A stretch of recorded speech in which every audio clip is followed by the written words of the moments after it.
whenever. So, what I want to start out with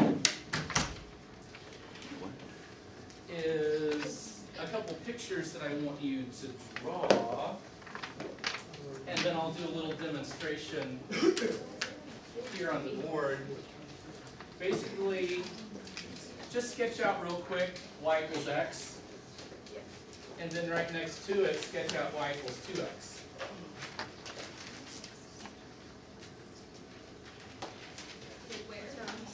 Just on your notes in the notebook or on the notes page that I gave you.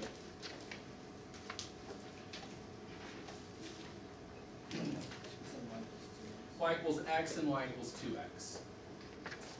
So a line with slope 1 and a line with slope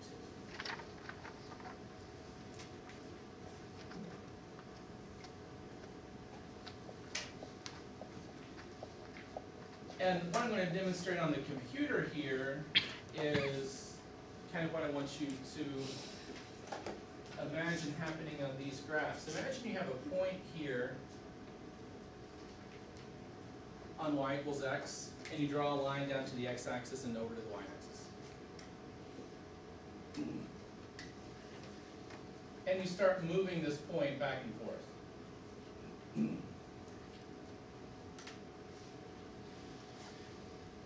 And you look at how fast this little piece on the x-axis is moving.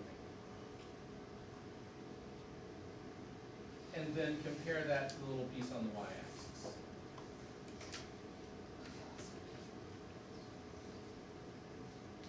And let me show you kind of on the computer here. So I've got my point, and I'm moving back and forth. And see how far this x-axis line moves versus how far the y-axis line moves. So like when I go from, if they're both on 2,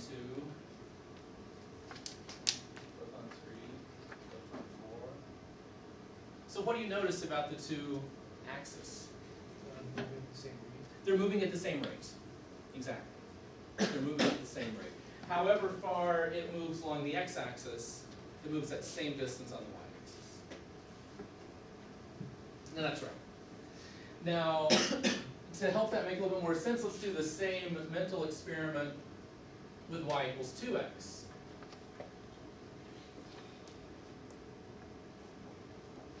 If you know how fast it's moving on the x-axis, how fast would it be moving on the y-axis? Twice that. Twice as fast. Twice as fast. Exactly. And I can even bring that up on the picture here. I'm going to change my slope to 2. And we'll see the same thing happen.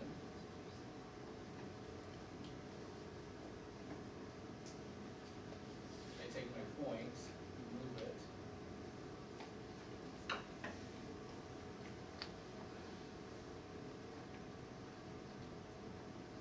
If you look at the x-axis down here and the y-axis up there, and which one's moving faster? The y. Y-axis. And it's going twice as far. Why is it twice as far? Because the slope was 2. If the slope was 3, it'd be 3 times and stuff like that. So let's do one more example. What if I just did a parabola like this? And you don't have to worry about sketching this, we can just kind of visualize this. Let's go down here, and I know it's hard to be precise, but sort of qualitatively, if I'm moving the x versus the y, which one looks like it's moving faster? The y. Y. Actually, It's pretty close. yeah. What if I go way up here? The y. Definitely. Because the slope up here is huge. Right down here, the slope is really small. In fact, if I go way down to the bottom, right there where it's flat, y is not even moving at all, right? If I move x back and forth a little bit, y is just, let's just staying flat. So the closer you get to 0, x is faster the further you go. The closer your slope gets to 0, the less y is going to move in relationship to x. And that's the idea behind related rates. If you think of dx as change in x and dy as change in y,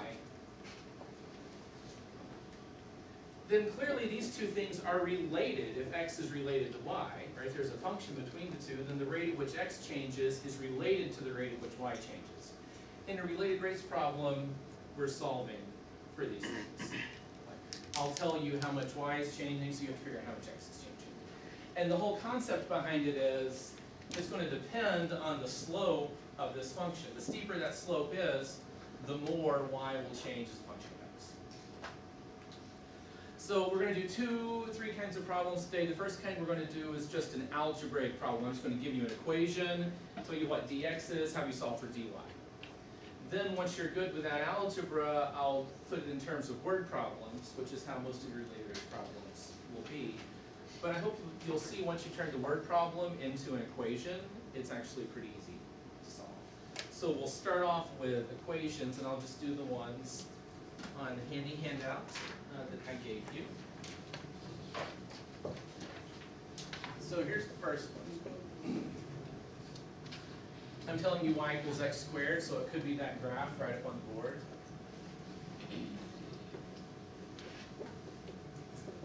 I want you to find dy whenever dx is 3 and x is 10. Okay, so graphically what this means is I'm on that parabola, I'm over at x equals 10, and if x is moving a distance of 3 units, how far is y moving? Basically, that's basically what it's asking. Well, based on what we talked about, do you think dy is going to be more or less than 3? More. Yeah, it should be quite a bit more, because the slope is pretty steep. But let's just do the algebra and figure it out. So what I'm going to do here, I can't just go plugging in x and y because I don't have a dx. Well, how can I get a dx and a dy out of this thing? Find the derivative. Right, and we'll do a differential or an implicit derivative like we've been doing. So dy is 2x dx. So you just plug it in. And then we just plug it in and solve. And really, related rates really are just that easy for a lot of the problems. So if I know dx is 3 and x is 10, then dy is just 2 times 10 times 3, which is 60. So as we expected, dy is a lot more than dx. So dx just has to move a little bit, dy moves a whole lot, because the parabola is really steep by that point. Exact same problem, what happens if dx is still 3, but now I'm at x equals 1/2?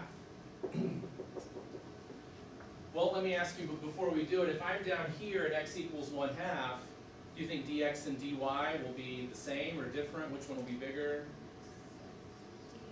It'll probably be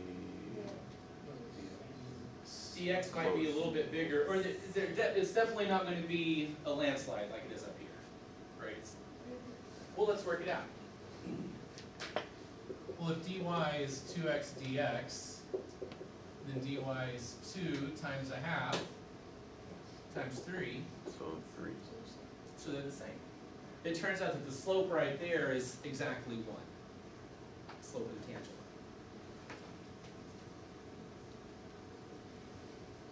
Right, because y prime is just 2x, which is 2 times 1/2, which is 1. So since the slope is 1, dy and dx are the same.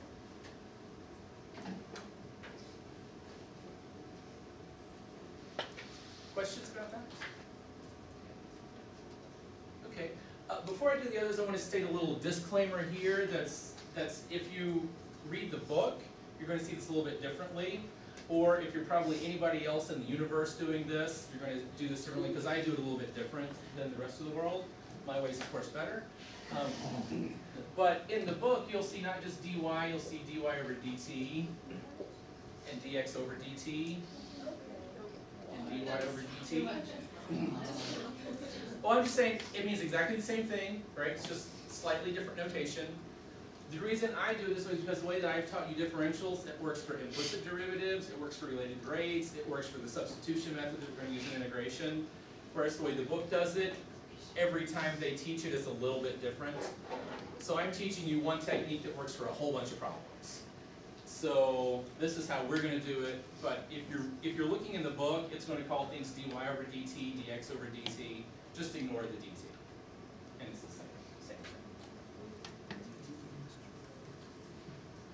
Okay, so let's look at the next one right over here.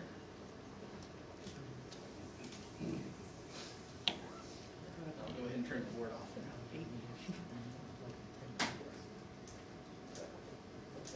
If y is root x, dx is 16 and x is 4, find dy. Well, it's another straightforward one. Just take the differential and plug in the numbers.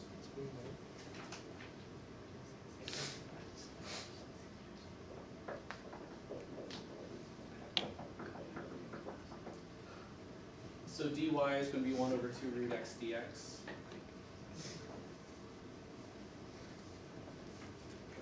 And that'll be 1 over 2 root 4 times 16,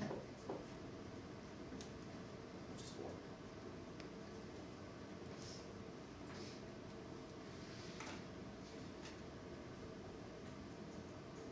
And if you think about the graph of square root, it's pretty flat. So it makes sense that if dx is changing a lot, it's changing by 16, dy is only going to be changing a little bit. Because, you know, square root is pretty flat slope.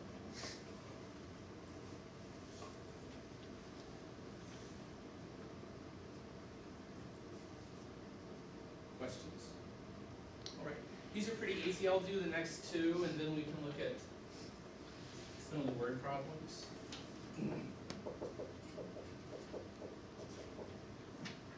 Y is sine of 2x. I'll tell you that dx is 10 and x is pi over 4.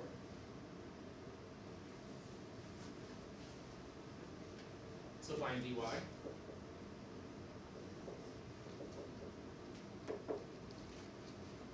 Okay, well you tell me, this one's easy. What's the differential of sine 2x? Yes, 2 cosine 2x, exactly.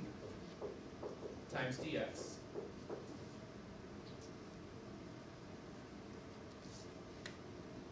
So if I plug in my points, this is 2 cosine, 2 times pi over 4 is just pi over 2.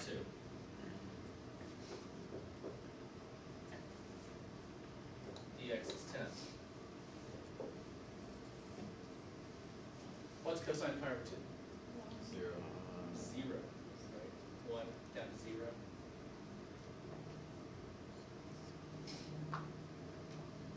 So dy is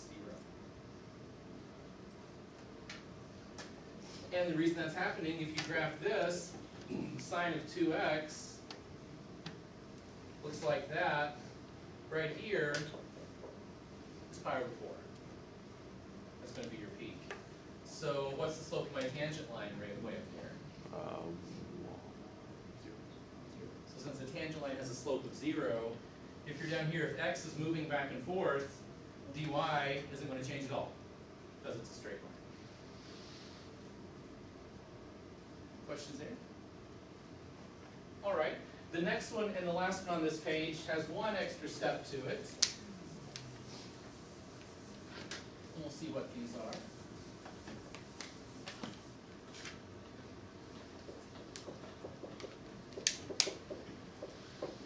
X squared plus y squared equals 3. Already you recognize this is one that if you're doing the derivative, it would have to be implicit differentiation, but that's exactly the same technique we're using. So you don't have to do anything in I tell you that x is 4, dx is 2. I want you to find dy. Okay, let's take a differential. It's going to be 2x dx plus 2y dy equals 0.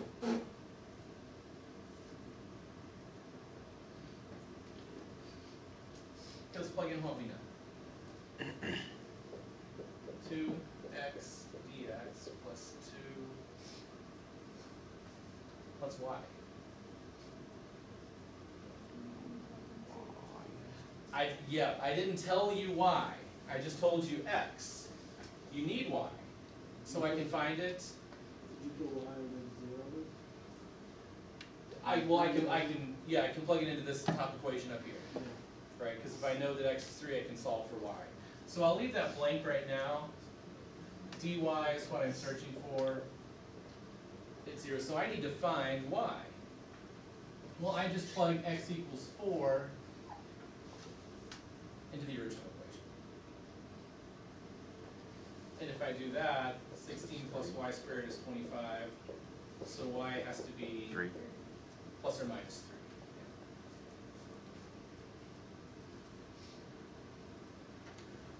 So this is an example of a little bit harder related rates problem. You're not given exactly everything you know, that you need to know.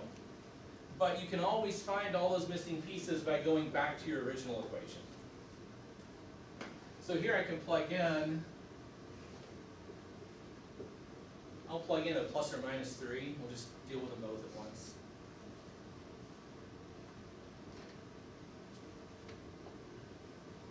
So that gives me 16 plus or minus 6 dy equals 0. Bring the 16 over and divide by 6. Dy is going to be plus or minus 16 over 6, which is plus or minus 8 meters.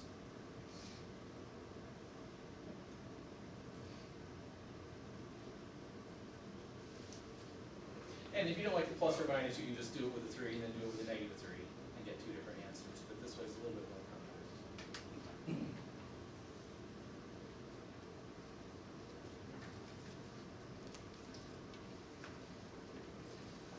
How can dy have two different values? Well, if we think about this graph, x squared plus y squared equals 25 is just it's a circle. That's with radius 5. So there's 2 points. There's 4, 3, and 4, negative 3. And here the slope is positive, here the slope is negative. So if I'm at this point moving x back and forth, y will have a negative slope. But if I'm down here moving x, y has a positive slope. So that's why there's two different answers. Questions? Okay, so let's look at some of the word problems. And they really aren't any harder than this, certainly not much harder. Just the first step is we have to write everything from a word problem and turn it into an equation.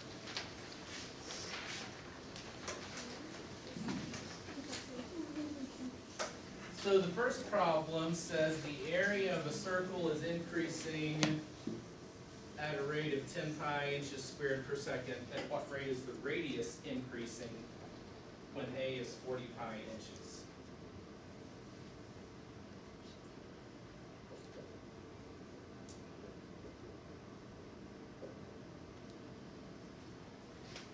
All these problems need to start out with a formula, and a lot of times it's a formula from geometry. You'll write down a formula, you'll take a differential, you'll plug in what you know and solve for what you don't know. Okay, so this formula is easy. Area of a circle,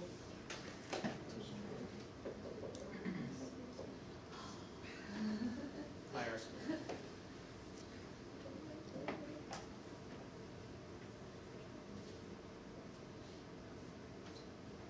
So I wrote down the area. Now I'm going to make a list of the things that I know. I know that the area is increasing at a rate of 10 pi. So what's my symbol for the area increasing? What is that called? dA. dA is the rate at which the area is increasing. So dA is 10 pi inches squared per second. You're also given that the area is 40 pi. And I want to find the rate that the radius is increasing. Well, what's the symbol for that? dr. So dr is what I don't know. So dr is a good question. Now, if it's an easy problem, I can just take a differential, plug this in, and solve. If it's a little bit harder, I won't know everything, and I'll have to go back up here and solve some. So let's see. So let's take a differential. I get dA is, okay, pi always throws people off. What's the derivative of pi? 1. No. 0, because it's a constant. It's not a variable. So don't get confused by this, because just pretend, just for a second, if you were doing 3r squared, it would just be 6r. Right? Because you just totally ignore the 3. So what's the derivative of pi r squared? 2 pi r. The pi is just a constant. So don't think you have to do any kind of product rule or anything fancy with pi. Just 2 pi r. Just like this is 2 times 3 times r. Right? Pi is just a constant, so you don't have to do anything crazy with it. Everybody okay with that? Now let's look at the problem. I want to know dr. I know dA, and I know A. Do I have everything I need to solve the problem? No. I need the radius. Can I get the radius? Right, because I know A is 40 pi, and I have this formula up here. So I can get the radius for here, plug it in there. So the problem is, what's R when A is 40 pi? R. Sorry. National Talk Like a Pirate Day was a couple weeks ago. Yeah, so what's R when A is 40 pi? Well, I can get that from up here. So 40 pi is pi r squared. That means R is going to be root 40. Is it plus or minus?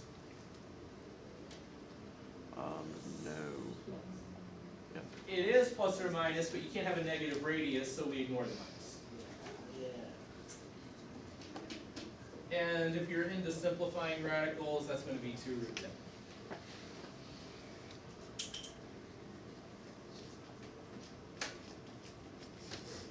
So now I can solve the problem.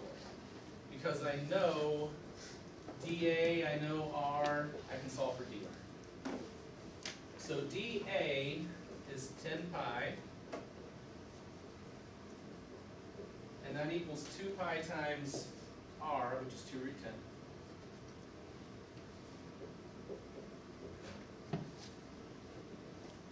dr.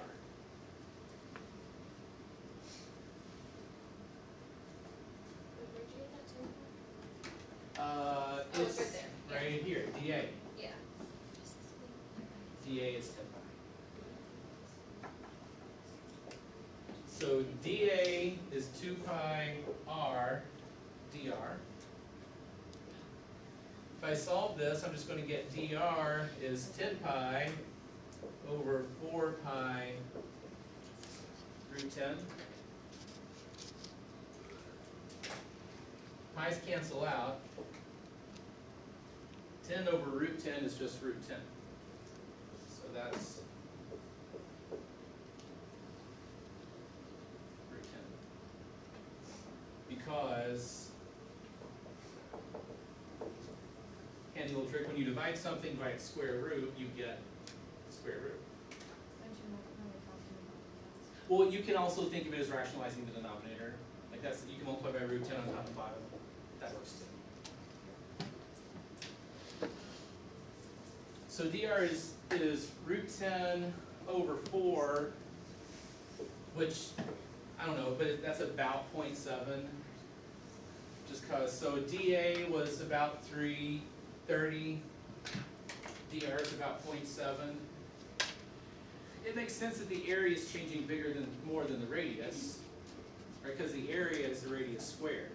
So if the radius is changing a little bit, the area should be changing a lot. What are my units here? Always need units for word problems. Inches squared per second. Second, right, because it's a rate. dr is a rate, so this is inches per second. Which is really why, the book has dr dt, because it's really, r per time, inches per second. So I'm cheating a little bit by leaving out the dt, but no. Questions about that? Okay, let's look at the next one, volume of a sphere.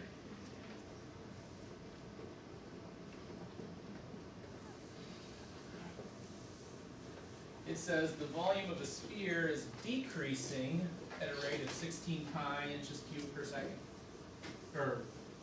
Oh, there's a typo. That says inches cubed per centimeter. It should say inches cubed per second.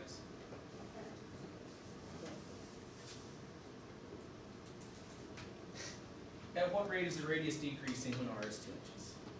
So basically, just like the last problem, I'm just going to be using a different formula. Who remembers volume of a sphere? Yeah? No. Yeah. 4/3 pi r cubed. You got it. Thank you. Volume is 4/3 pi r cubed.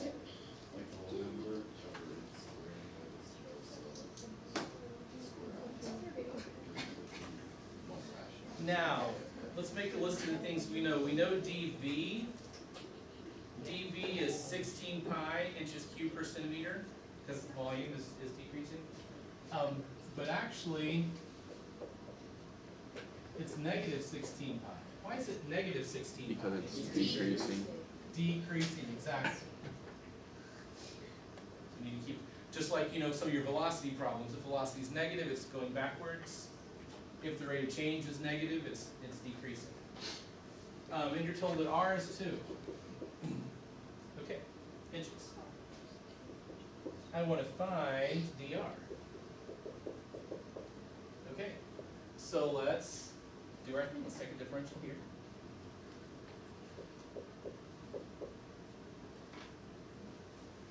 Four thirds times 3 is just 4, and I don't care about the pi, right? It just comes along for the ride. So 4 pi r squared. You got it, 4 pi r squared. dr. Times dr, right.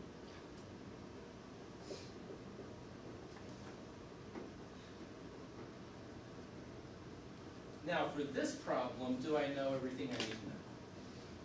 I think so, Yeah, I know dV, I know r, solve for dr, so this one's going to be a little bit easier. So dV is negative 16 pi. R squared is 2 squared. dr is question mark.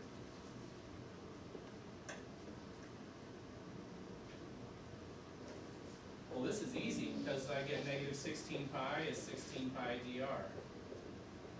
Which is -1. Negative 1. So it's decreasing at -1 inch cubed per second.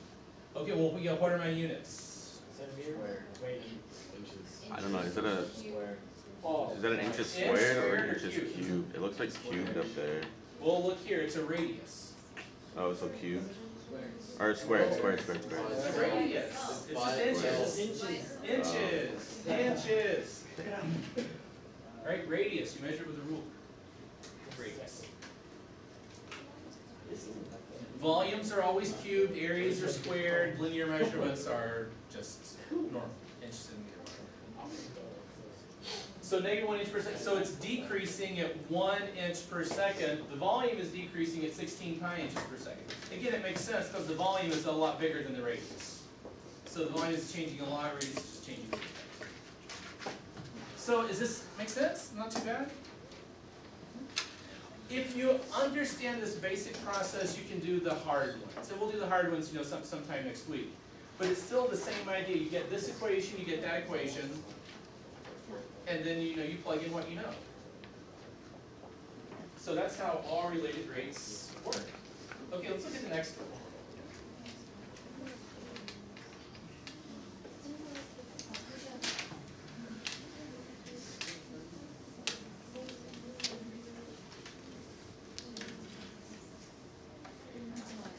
Water is filling a cylinder at a, yeah, question.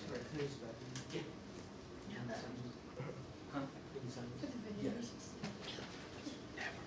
Water is filling a cylinder at a rate of 20 cubic meters per hour. The cylinder has a radius of half a meter.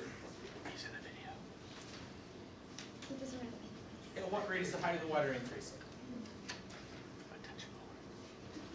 Okay, what formula do I need here?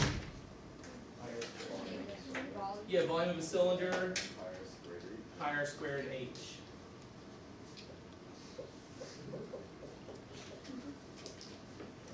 Which makes sense for a formula because the cylinder is just a circle, right?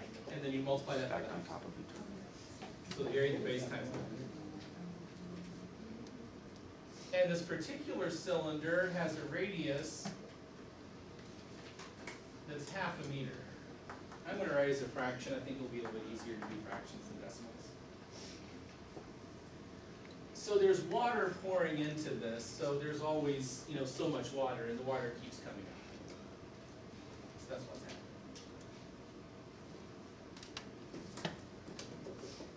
So let's write down what we know, what we don't know, etc. Water is filling at a rate of 20 cubic meters per hour. So that means dV is 20.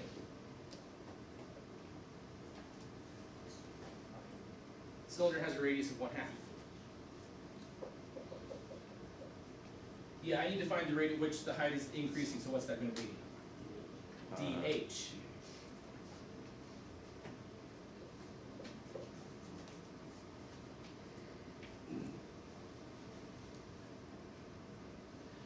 So same process, I'll take a derivative, I'll plug in stuff, and I'll solve. But I'm going to make one little simplification here that didn't apply in the other problems. Because if you look at this, I have an R and an H, that's two different variables. What rule would I have to use to take the derivative? Product rule, if they were both changing. Now you tell me, is H changing in this problem? No, it's constant. H? Wait, yeah. The height of the water is changing, right? Because it's the height of the water, not the height of the cylinder. What about R? Is R changing? No. So if it's not changing, go ahead and plug it into the problem. Plug it into the formula because it's not changing. That will make the rest of the work easier. So 1/2. So I'm going to plug the 1/2 in. Right. So I'm going to plug in R equals 1/2 because it's not changing. And you can't always do that. That didn't apply in those other problems, but in this one it does. So volume is pi times 1/2 squared times h, which is pi h, I'll write it that way, pi h over.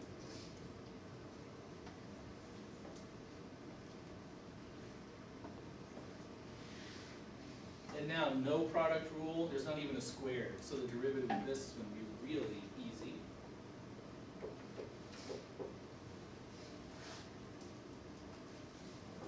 Although it may not seem easy because, again, this pi and the fraction throws people off. This is just, isn't this just the same thing as pi over 4 Times h. times h? Yeah.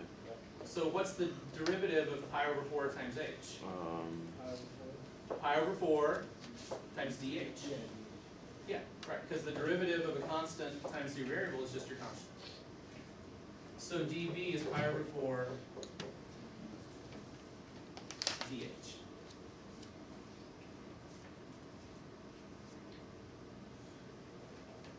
So that's my first equation up here. Now there's my differential. Now I just need to ask, do I know everything I need to know to solve? Yeah, I do. Because I know dV. I'm trying to find dH. Piece of cake. So dV is 20. 20 is pi over 4 dH. So dH is 80 over pi.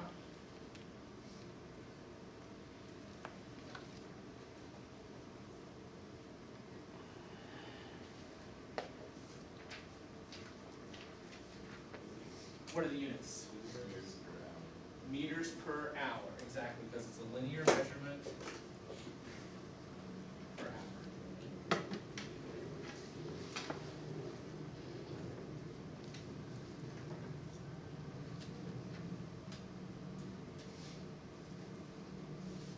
All right, questions? So again, is this still pretty straightforward? Okay, so it's not that scary. I guess they will get a little bit harder next week, but I think if you understand this first lesson, get a good foundation, then when I make them a little bit harder, it's not that big a deal. And I know normally I give you ones to work on and class is more interactive, but I'm just trying to get a video of a bunch of examples. So if you need help, you can go back and look at them tonight. So I'll do the next one, the sand one. That's probably all we'll have time for. I can do the next one next class.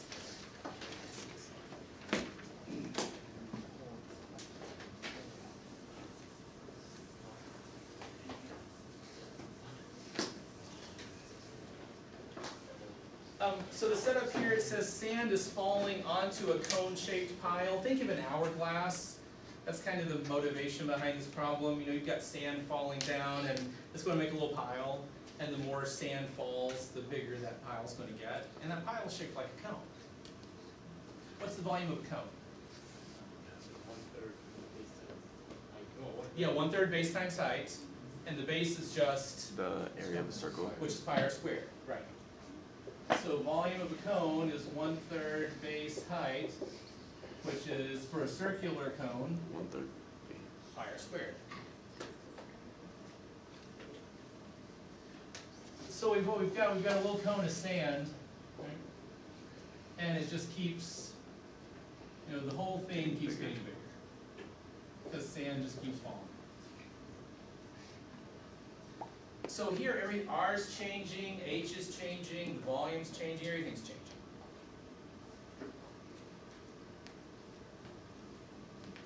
What is the rate of change of the volume? So I'm looking for dV. So dV is question mark.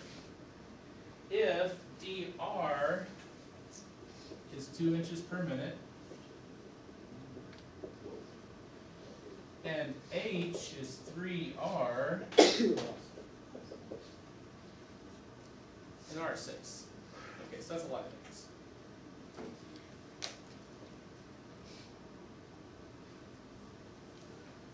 I want to take a differential, but before I do,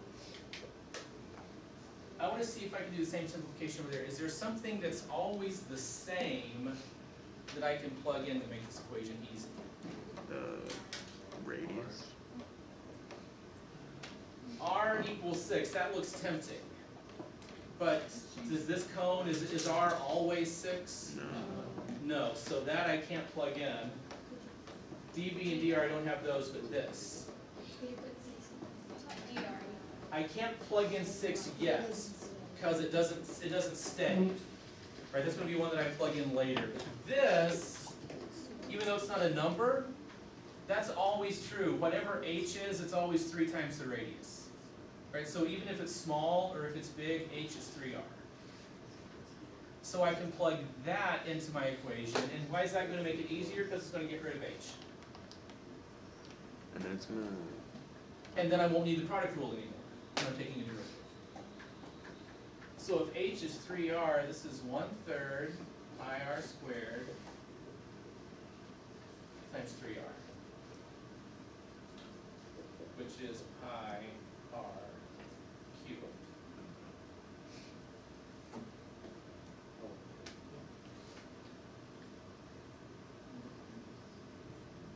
So what I did, I simplified this equation by plugging in something that's always true before I took the derivative.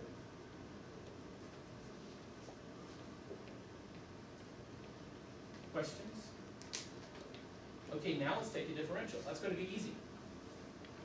dv is 3 pi r squared dr.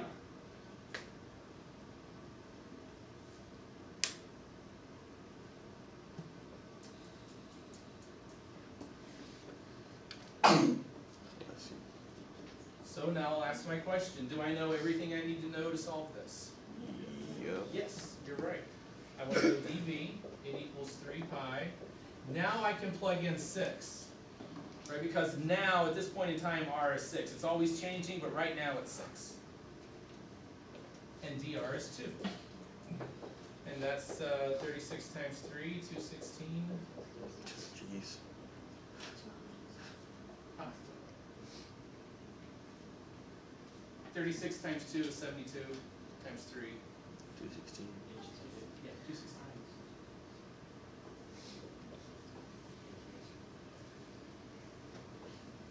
And what are my units? Inches per minute. Minute. Cubed, right? Inches cubed. Because it's dV, inches cubed.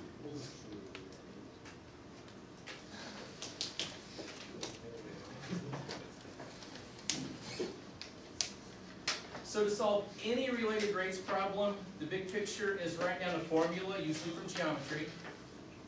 Take a differential, then plug in what you know, solve for what you don't. Homework is a handful of problems in the book. It's right up there, 2.6, it's 1 through 5. Those are just equations, like the front page. And then 15, 16, 18, 19, 20, and 23 are word problems. Very similar to the ones we did in class. And this lecture will go online tonight or tomorrow, so you can have it. Thank you for taking it.